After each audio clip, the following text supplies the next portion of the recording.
All right, let's dive into one of the wildest stories in all of history. We're talking about a corporate takeover so massive, so audacious, it's almost hard to wrap your head around today. This is the story of how a single company, a private business run out of a tiny office in London, managed to conquer the entire Indian subcontinent. It's just incredible. So, that's the big question, right? How on earth did this happen? How did the East India Company, a corporation that was supposed to be all about profit margins and trade goods, end up with its own army, ruling over millions of people, and toppling ancient, powerful empires? I mean, it sounds like something out of science fiction, but this is real history. And to really get it, you have to look at the matchup. It's just completely lopsided.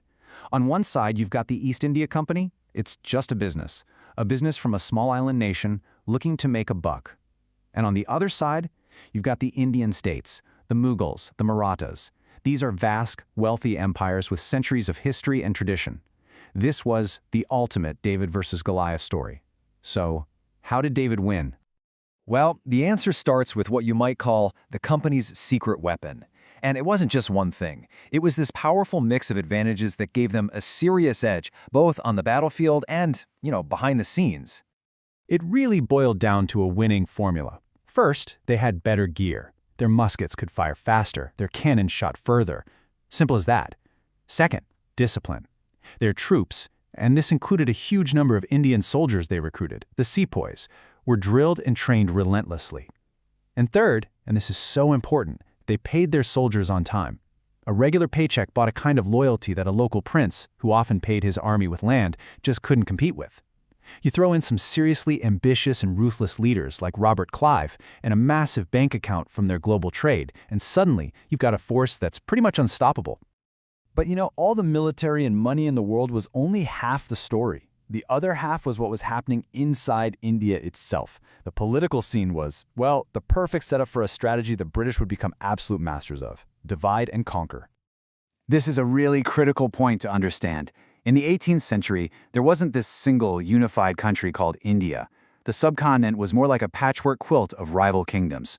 The once unstoppable Mughal Empire was starting to crumble, and all these powerful regional players, like the Marathas and the Kingdom of Mysore, were constantly scrapping with each other over land and power. And this quote right here, it just nails it. The soldiers and leaders in India were incredibly brave, no question, but their loyalty was local. They fought for their kingdom, for their prince, for their region, not for some big idea of India against a foreign threat. And the British, they saw this and exploited it perfectly. They'd play one state against the other, they'd offer military help for cash and land, and then, when it was convenient, they'd turn on their old friends. It was genius in a very cynical way. And all of this brings us to the real turning point, the one place where the East India Company went from being just another player in the game to the top dog. And that place was Bengal. So, why Bengal? It's simple, money. Just incredible amounts of money. Bengal was the richest province in all of India. Its artisans and farmlands produced a ton of valuable goods. In fact, get this, a mind-blowing 60% of the company's entire Asian trade came from this one province. For the EIC, controlling Bengal wasn't just a nice-to-have, it was the absolute jackpot. The way they took over Bengal happened in 3 basic steps. First, you have a battle that wasn't really a battle at all. Then you have a real, no-kidding, knockdown, drag-out fight. And finally, there's a brilliant move of political chess that gave the company all the power, without any of the messy responsibilities. Okay, so that first step was the Battle of Plassey in 1757. And honestly, to call it a great military victory is a stretch. The truth is, it was a setup. Robert Clive didn't win with superior tactics. He won because he bribed the enemy's main general, a guy named Mir Jafar. The deal was simple: help us win and we'll make you the new ruler. So during the battle, Mir Jafar just held his troops back, the Nawab of Bengal was defeated, and the company got their puppet on the throne. But look, if Plassey was all about conspiracy, the Battle of Buxar 7 years later was the real deal. This was the true test of strength. This time, the company was up against a massive alliance. We're talking the Nawab of Awadh, another Nawab from Bengal, and even the Mughal emperor himself. The whole gang. And the company's small, disciplined army just crushed them. That victory sent shockwaves across India. It basically announced that the East India Company was now the top military power in the north. Period.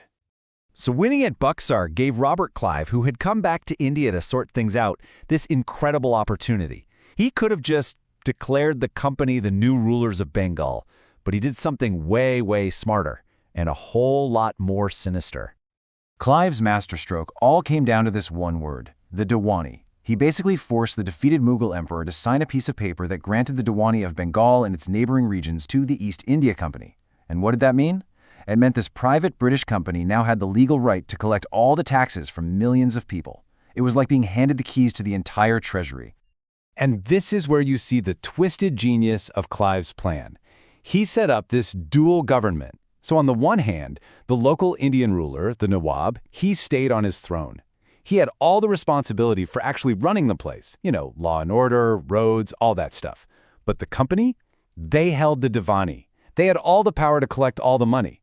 It was the perfect setup for them. All the profit, none of the accountability. And the result?